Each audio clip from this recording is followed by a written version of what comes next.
Setting up the CowBoy OUTLAW sewing machine is a very simple process, and today I will show you how it's done. First, you're going to need the spool of thread, which I believe is a 277 weight white poly thread. So I usually just leave it on the side of the machine, but you can use the stand, which would go right on top of this thread needle, or whatever you want to call it, screw. So what you do is you take the one end, make sure it is nice and tight, and push it through. Let me get this thing cut up. So you take one end, push it through this first hole, pull it out, pull it back through this hole. Then it's going to have to go around this bobbin once. Now the next bobbin, the best luck I've been having was making sure it goes around twice. 1, 2. Then it is going to have to go through this hole, making sure the bobbin doesn't weave out like it just did. So what I usually do is pull it through, then rewind this bobbin again. 1, 2.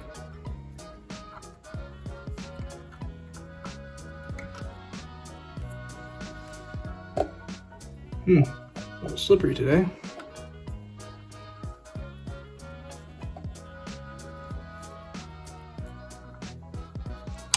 Because usually when you twist it twice around it, seems like it has more tension and therefore it's less likely to fail. Making sure that's right. Yep, that's right. Then it needs to go through this hole, around the top. Pull it. So now it needs to go through this hole. Just once, a little tangled up right on top.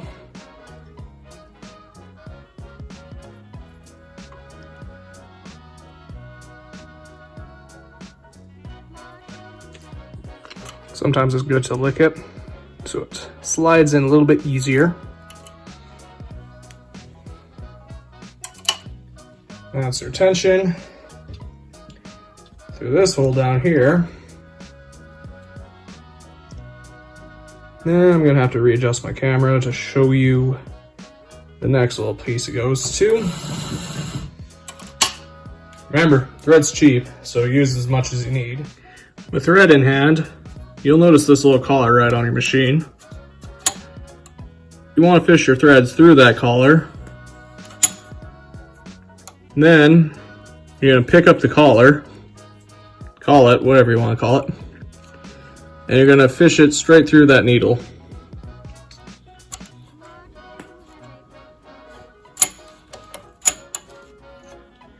So then, with the bobbin in place,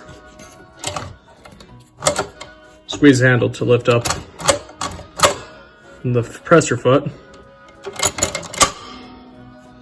Squeeze it down, pull it up, and now you know your machine is threaded. Now I'm going to show you how to insert and set the bobbin. When the machine's bobbin is empty, there is a small tab right here. Just pull it, and it spring loads the empty bobbin out. So now with a fresh new bobbin, you push her in, usually with thread going this way, clockwise I think. Push her up a little bit.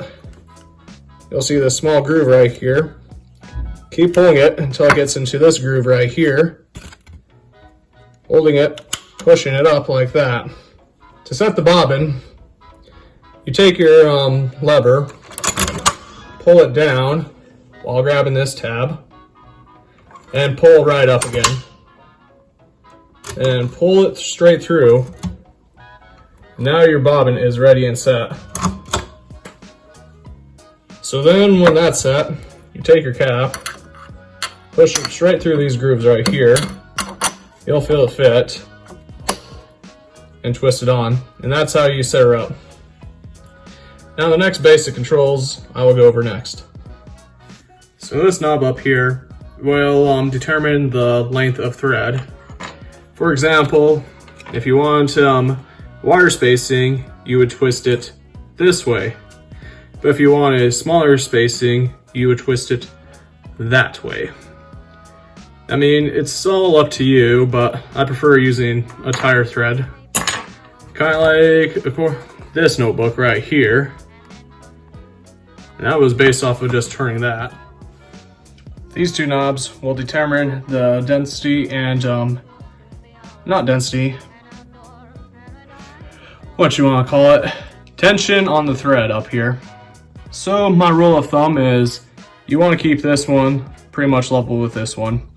So this one moves more than this one. So for every 2 turns, this one would probably take 1 turn, as you can tell. But usually, it depends. Usually I prefer something more tight when it's a thinner product, like 3 to 4 ounces thick total, and something more loose when it's thicker, because when it's thicker, you don't need it super tight, otherwise it's gonna break the thread. But if it's too thin, you don't want loose because then it's not gonna do anything. So that one's gonna be up to you for preference. But I usually keep it about, half an index fingernail depth, which is probably about 1/4 inch thick. So troubleshooting.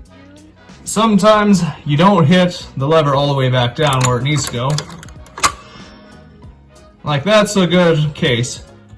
Lever's all the way down, you felt to go in, and you lift it up, and it creates a nice loop, and that's going free. But then there's some times where you don't hit it all the way down.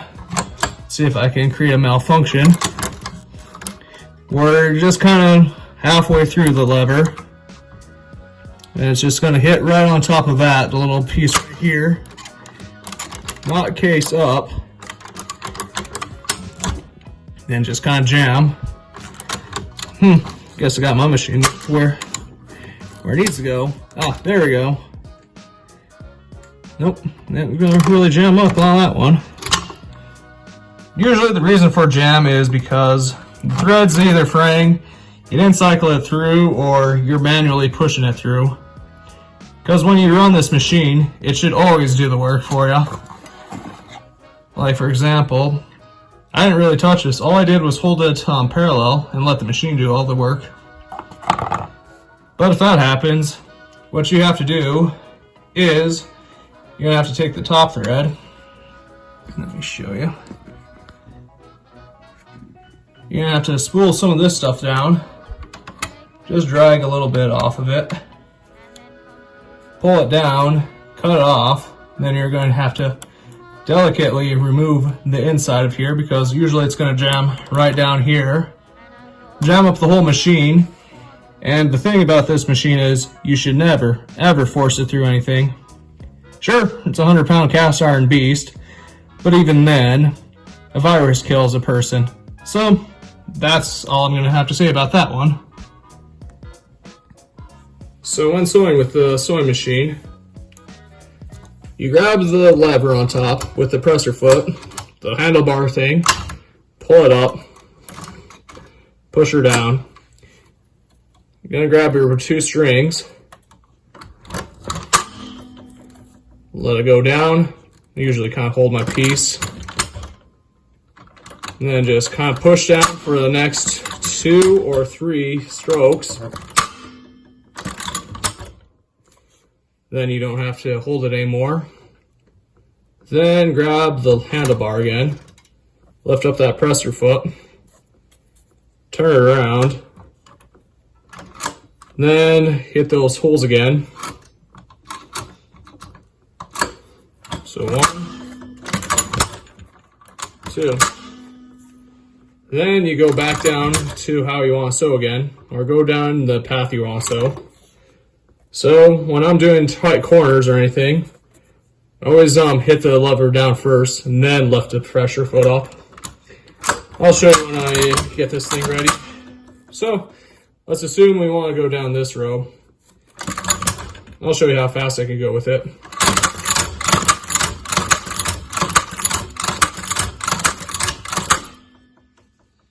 Now I'm going to raise up the camera. So, we already made our marks, as you can tell. So if I want to do like a tight corner, actually I'll just draw a line to show you what I mean. Say we're drawing something like this, and then we go down this way, and we want to go up again. Two sharp corners. So what I'm going to do is bring it to this corner. One.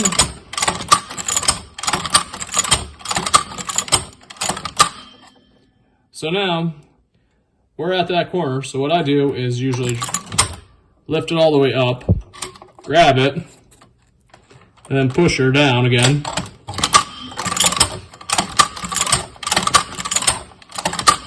Same idea. Lift up the presser foot, or pick it up, lift the presser foot up, then move. I'll show you what happens if you don't do it that way. Okay, so we didn't do lift the presser foot up. I'm just going to show you what happens when you do that. So when we take it out of the machine, think of it like a sewing machine. Just got to pull out enough. So when dragging out the machine, bobbin's alright, but we need to drag this part off of the thing. So what we do is grab this, give it a little pull, and now it's slack. Then I could rip the stuff off the bobbin. Because if we don't do that, there's a potential of actually destroying the thread and ruining it. But see how tight that thread is? So as you can tell, let me turn off this lamp, I don't need it anymore. This is the corners.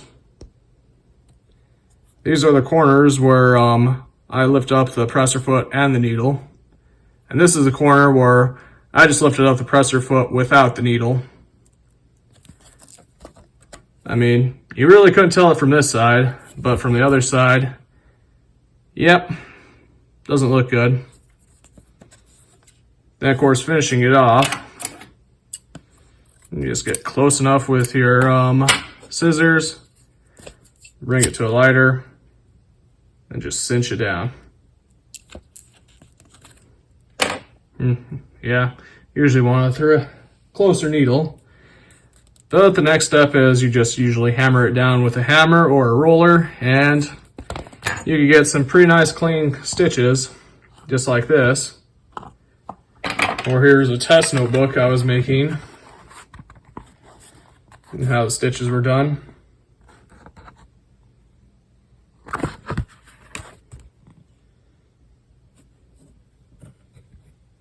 Usually pretty clean. And that's all I have to conclude for the CowBoy OUTLAW.